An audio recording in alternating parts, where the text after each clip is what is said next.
At World Relief, we are about empowerment. To find stability and to find success in their introduction into our country. Immigration Legal Services, ILS, we focus on the immigration needs of our clients. And so applying for their green cards, applying for family members to come to the United States, and eventually applying for their citizenship. There's a lot of animosity out there about, did someone come here legally, or do they have the right to be here? Our goal is to empower the people who arrive here, and a lot of the people who are coming here, they've shown that they're survivors, that they're very strong people, and they just need that little bit of extra assistance that anybody would need who doesn't speak the language of the country very well, or just isn't familiar with the culture. There's a lot of providers out there who don't have enough experience or knowledge, and a small mistake can affect a client's case pretty significantly. That's not something that I would want any person to experience, so that's what keeps me going. Really, for the most part, people just want to get on with their lives. The vast majority of individuals that I've worked with, that I've heard of, they just want to, start working, get off of assistance, and just kind of like live their life with their family like we all do. While cultures may be different, while languages are certainly different, people just want to feel safe. They want to feel secure, and like they have some sort of stability and can live their life with their family and be able to find some peace.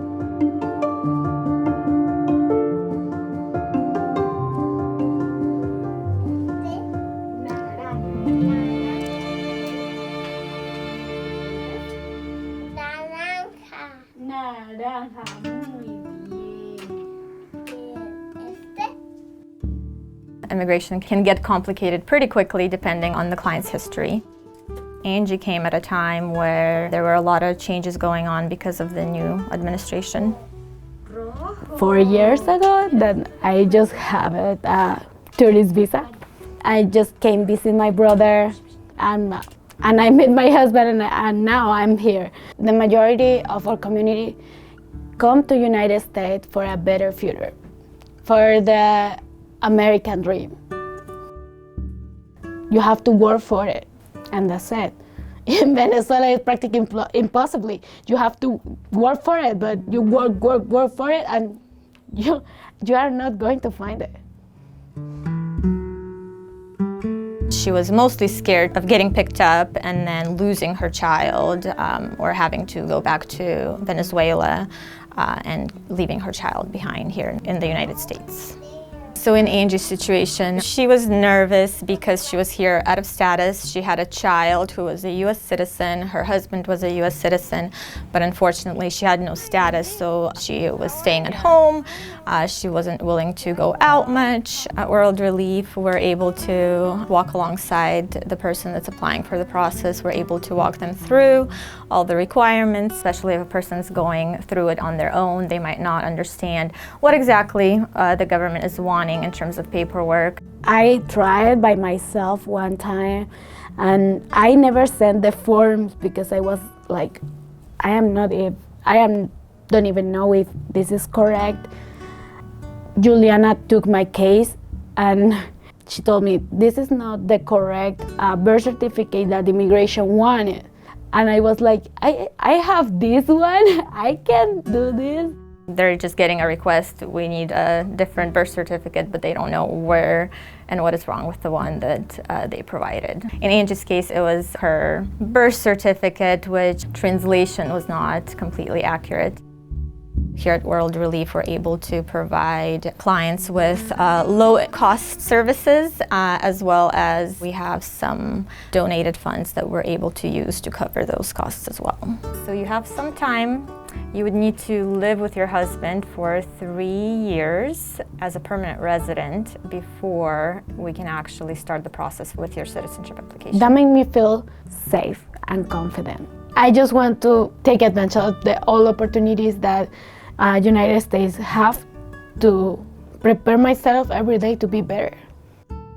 For Angie, I'm excited. I mean, she's for the opportunities that she has here in the United States now that she has some status. I think she's just really excited to share her story, to participate in the community events, and to be able to help those who find themselves in a similar situation that she was a few years ago. We receive around 480 boxes. Have milk, yogurt, meat, some vegetables and fruits. This is all to give to the community. We really hope that all these boxes get gone today. Angie's a really good friend of mine. We've been friends for years, and she is now the program manager for Latinos in Spokane, and she is directing our community comadres, who are our social health care workers, and she's also doing different workshops and programs in the community. So Angie's just been instrumental in being able to bring in her culture, her skills, and her personal experience with immigration and personal experience here as an immigrant and navigating the American system. She's able to provide that service and understanding to our clients. I want to contribute with my community, so I start with them as a volunteer. The rest, I think, is destiny. But I love my job. I really was waiting for a job that I could love. Lili, ¿cómo vas? We've done multiple workshops. We keep the Latino and immigrant community here informed on different changes from the federal government to opportunities to apply for citizenship, residency, and for DACA students. And World Relief has been a key partner because we not only keep people informed, but we connect them directly to the resources for immigration. Oh, thank you, guys. Because we support people to get a legal status. That's part of our job. So I'm really grateful with World Relief because price for the services are really good for people like me in that moment that I didn't have money to pay for my process.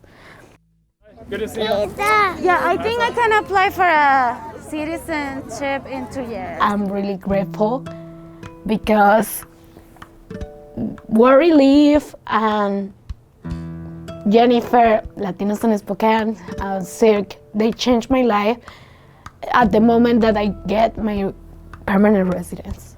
And now I feel confident. I know that nobody is going to take me away of my son.